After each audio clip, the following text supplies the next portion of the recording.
Hi friends, welcome to our read aloud for today. We are going to be continuing our book, Day of the Dragon King. I am so excited. We left off on chapter 5, The Scholar. So read with me.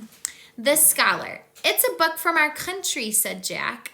Okay, let's pause. Do you remember what had just happened to Jack and Annie? Remember, they had hopped on to the back of the cart and they were being all sneaky and they thought, oh my goodness, this cart is going to take us right into the imperial city, right? So they're going to get in. Then they saw some men that were building something. They looked like they were carrying lots of tools to go and they were all marching in a line to go build something. Do you remember what Jack found out that they were going to build by reading his China book? The Great Wall of China they were going to build, which is so cool. Then all of a sudden, someone grabbed up Jack and Annie. Do you remember who it was? Yeah, it was the driver of the cart, right? And he slowly reached down and saw what?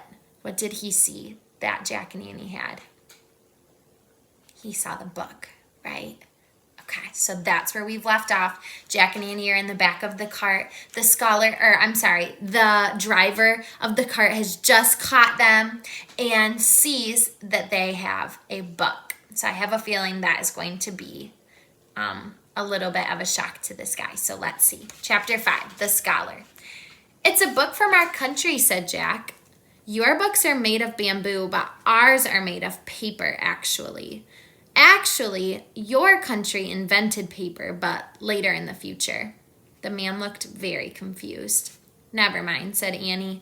It's for reading. It's for learning about faraway places. The man stared at them. Tears filled his eyes. What's wrong? Annie asked softly. I love reading and learning, he said. So do I, said Jack. The man smiled. You don't understand. I am dressed as a farmer, he said, but in truth, I am a scholar. What's a scholar? Said Annie. We are great readers, learners, and writers, he said. We have long been the most honored citizens in China. The scholar's smile faded. But now scholars are in danger, he said, and many of us have gone into hiding. Why? Said Jack. The Dragon King is afraid of the power of our books and learning, said the scholar. He wants people to think only what he wants them to think. Any day, he may order the burning of the books. Annie gasped. Does that mean what I think it means? Said Jack. The scholar nodded. All the books in the Imperial Library will be burned, he said. That is rotten, said Annie. Indeed it is, the scholar said quietly. Listen, we have a mission to get a book from that library, said Jack. Who are you? Asked the scholar. Show him, said Annie. She reached into her shirt pocket as Jack reached into his sack. They brought out the secret library cards. The letters shimmered in the sunlight. The scholar's mouth dropped open again. You are master librarians, he said. I have never met one so honored who are so young. He bowed to show his respect. Thank you, said Jack and Annie. They bowed back to him. How can I help you? Asked the scholar. We need to go to the Imperial Library and find this book, said Jack. He held out Morgan's bamboo strip to the scholar. We will go to the Imperial Library, said the scholar. As for the story, I know it well. It is a true one written not long ago. But I warn you, we will be in great danger. We know, said Annie. The scholar smiled. I am happy to be doing something I believe in again, said the scholar. Let's go. They all climbed into the front of the cart. The long line of wall builders was marching in the distance as the oxen started forward.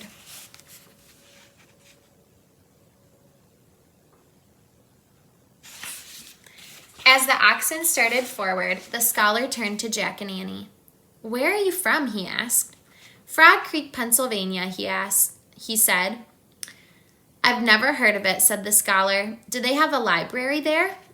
Oh, sure, there's a library in every town, said Jack. In fact, there are probably thousands of libraries in our country. And millions of books, said Annie, and no one burns them. Right, said Jack. Everyone gets to go to the school to learn to read them. The scholar stared at him and shook his head. It sounds like paradise, he said. Chapter 6, The Dragon King. The ox cart bumped across the wooden bridge that crossed over a moat. Then it passed guards standing by wooden gates. Are the gates ever closed? Jack asked.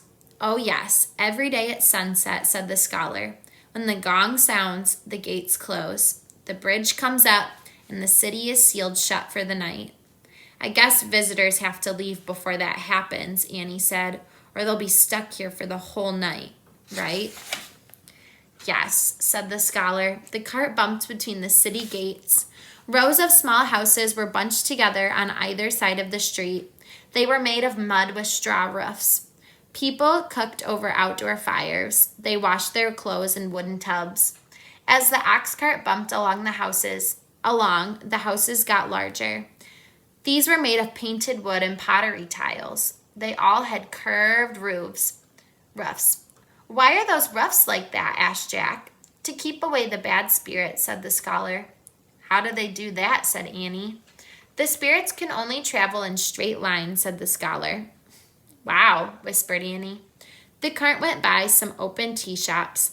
Then it passed a large market square filled with stalls and shoppers. People were buying and selling fish, chickens, firewood, wagon wheels, silk cloth, furs, and jade jewelry.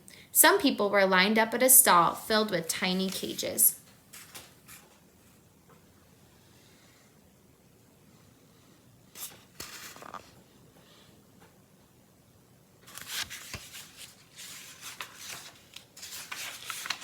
What's for sale there? Said Annie. Crickets, the scholar said. They make good pets. You can feed them tea leaves and enjoy their delicate song. The cart moved on towards the Dragon King's walled palace. They stopped in front of the palace gates. Grain delivery, the scholar shouted up to the guard at the tower. The guard waved them through.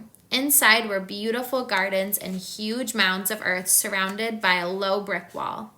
This is the imperial burial grounds, said the scholar, pointing at the mounds. Who's buried there? Asked Jack.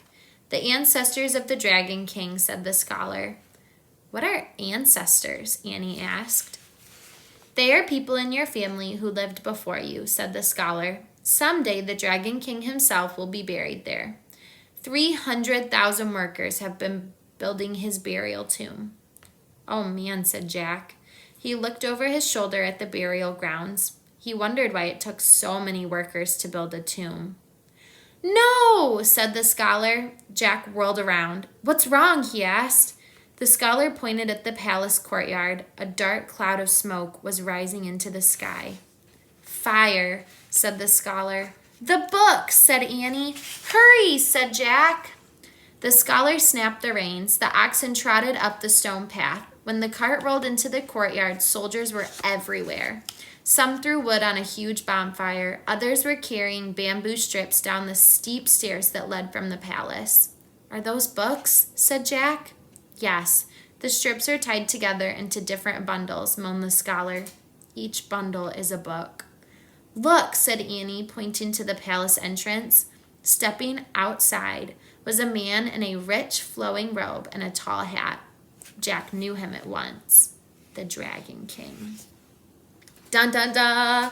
Chapter 7 is called The Burning of the Book. So we will pick up here again. And friends, remember, our author, Mary Pope Osborne, she likes to use lots of historical, accurate things in our books. But of course, these books are always made up, and these are always made up adventures. So not everything in these books is true and real, but she does like to use real places and real things that happened in history, like the building of the Great Wall of China. So please always remember that as we are reading these books and enjoying our adventures by Mary Pope Osborne. And I hope that you guys had so much fun reading, and I will see you tomorrow. Bye, friends.